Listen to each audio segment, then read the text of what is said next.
Assalamualaikum warahmatullahi wabarakatuh. Di video kali ini kita akan membahas materi PPKN kelas 12 tentang dinamika persatuan dan kesatuan bangsa dalam konteks negara kesatuan Republik Indonesia dalam subbab Hakikat Negara Kesatuan Republik Indonesia. Kita mulai dari konsep negara kesatuan. Istilah negara kesatuan sudah sangat sering Anda dengar, sebab negara kita adalah negara kesatuan Republik Indonesia. Jadi, istilah negara kesatuan sudah tertanam dalam pola pikir kita selaku warga negara Indonesia. Tapi, tahukah kalian makna dan karakteristik negara kesatuan? Menurut C. Armstrong dalam bukunya A History of Modern Political Constitution, negara kesatuan adalah bentuk negara di mana wewenang legislatif tertinggi dipusatkan dalam suatu badan legislatif nasional. Kekuasaan negara dipegang oleh pemerintah pusat. Pemerintah pusat dapat menyerahkan sebagian kekuasaannya kepada daerah berdasarkan hak otonomi, tetapi pada tahap terakhir kekuasaan tetap berada di tangan pemerintah pusat. Pendapat si Armstrong tersebut dapat dimaknai bahwa negara kesatuan adalah negara bersusun tunggal, yakni kekuasaan untuk mengatur seluruh daerahnya ada di tangan pemerintah pusat. Pemerintah pusat memegang kedaulatan sepenuhnya, baik ke dalam maupun keluar. Hubungan antara pemerintah pusat dengan rakyat dan daerahnya dapat dijalankan secara langsung. Dalam negara kesatuan hanya ada satu konstitusi, satu kepala negara, satu dewan menteri, dan satu parlemen. Demikian pula dengan pemerintahan, yaitu pemerintah pusatlah yang memegang wewenang tertinggi dalam segala aspek pemerintahan. Negara kesatuan mempunyai dua sistem, yaitu sentralisasi dan desentralisasi. Dalam negara kesatuan yang bersistem sentralisasi, semua hal diatur dan diurus oleh pemerintah pusat, sedangkan daerah hanya menjalankan perintah-perintah dan peraturan-peraturan dari pemerintah pusat. Daerah tidak berwewenang mempunyai peraturan sendiri atau mengurus rumah tangganya sendiri. Tetapi dalam sistem desentralisasi, daerah diberi kekuasaan untuk mengatur rumah tangganya sendiri. Untuk menampung aspirasi rakyat di daerah, terdapat parlemen daerah. Meskipun demikian, pemerintah pusat tetap memegang kekuasaan tertinggi. Lalu bagaimana dengan Negara Kesatuan Republik Indonesia? Pada saat ini, Indonesia merupakan negara kesatuan yang menganut sistem desentralisasi melalui mekanisme otonomi daerah. Dengan sistem ini, pemerintah pusat memberikan sebagian kewenangan pemerintahan kepada daerah otonom.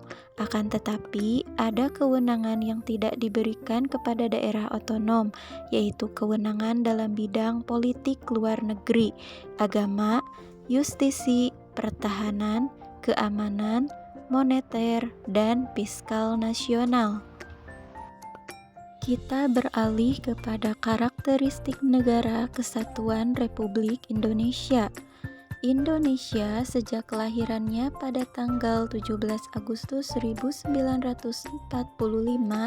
telah memiliki tekad yang sama bahwa negara ini akan eksis di dunia internasional dalam bentuk negara kesatuan. Kesepakatan ini tercermin dalam rapat-rapat BPUPKI dan PPKI dalam menyusun konstitusi atau undang-undang yang tertinggi dalam negara. Supomo dalam sidang BPUPKI menghendaki bentuk negara kesatuan sejalan dengan paham negara integralistik yang melihat bangsa sebagai suatu organisme. Hal ini antara lain seperti yang dikemukakan Muhammad Yamin bahwa kita hanya membutuhkan negara yang bersifat unitarisme dan wujud negara kita tidak lain dan tidak bukan adalah bentuk negara kesatuan Republik Indonesia. Pembentukan negara kesatuan bertujuan untuk menyatukan seluruh wilayah Nusantara agar menjadi negara yang besar dan kukuh dengan kekuasaan negara yang bersifat sentralistik.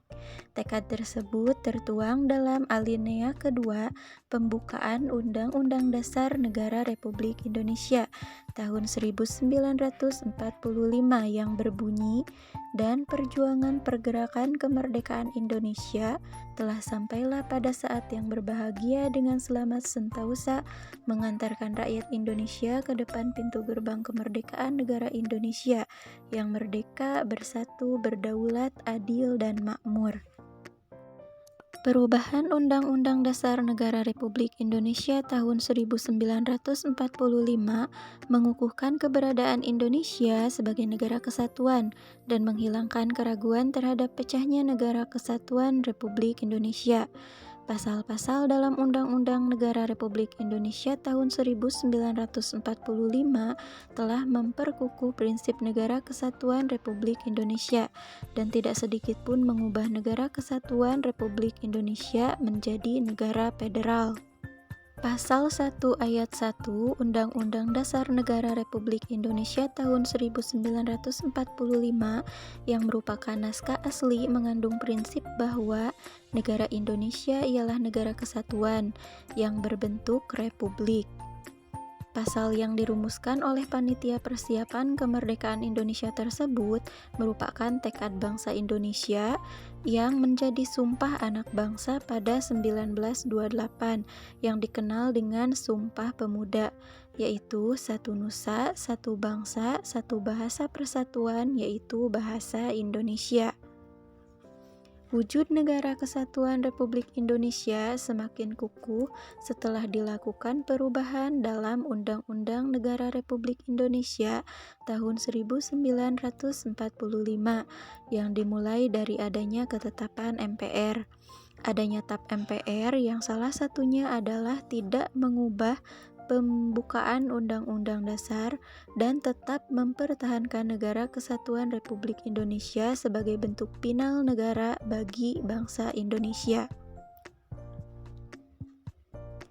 Kesepakatan untuk tetap mempertahankan bentuk negara kesatuan didasari pertimbangan bahwa negara kesatuan adalah bentuk yang ditetapkan sejak awal berdirinya negara Indonesia dan dipandang paling tepat untuk mewadahi ide persatuan sebuah bangsa yang majemuk ditinjau dari berbagai latar belakang.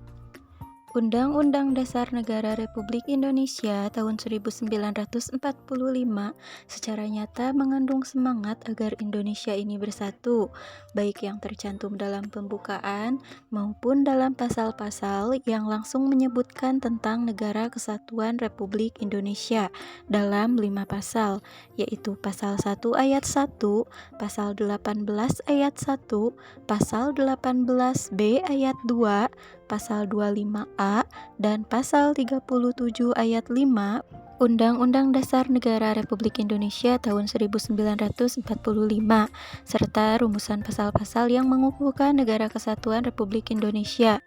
Prinsip kesatuan dalam Negara Kesatuan Republik Indonesia dipertegas dalam alinea keempat pembukaan Undang-Undang Dasar Negara Republik Indonesia tahun 1945, yaitu dalam upaya membentuk suatu pemerintahan negara Indonesia yang melindungi segenap bangsa Indonesia dan seluruh tumpah darah Indonesia.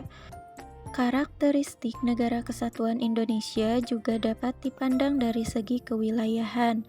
Pasal 25A Undang-Undang Dasar Negara Republik Indonesia tahun 1945 menentukan bahwa Negara Kesatuan Republik Indonesia adalah negara kepulauan yang berciri Nusantara dengan wilayah yang batas-batas dan hak-haknya ditetapkan oleh undang-undang. Istilah Nusantara dalam ketentuan tersebut dipergunakan untuk menggambarkan kesatuan wilayah perairan dan gugusan pulau-pulau Indonesia yang terletak di antara Samudra Pasifik dan Samudra Indonesia, serta di antara benua Asia dan benua Australia. Kesatuan wilayah tersebut juga mencakup kesatuan politik, kesatuan hukum, kesatuan sosial budaya, kesatuan ekonomi, serta kesatuan pertahanan dan keamanan. Dengan demikian, meskipun wilayah Indonesia terdiri atas ribuan pulau, tetapi semuanya terikat dalam satu kesatuan negara, yaitu Negara Kesatuan Republik Indonesia. Nah, demikianlah pembahasan kita dari subbab yang pertama ini, dan untuk subbab yang kedua tentang persatuan dan kesatuan bangsa Indonesia dari masa ke masa akan dibahas di video selanjutnya. Thanks for watching. Assalamualaikum warahmatullahi wabarakatuh.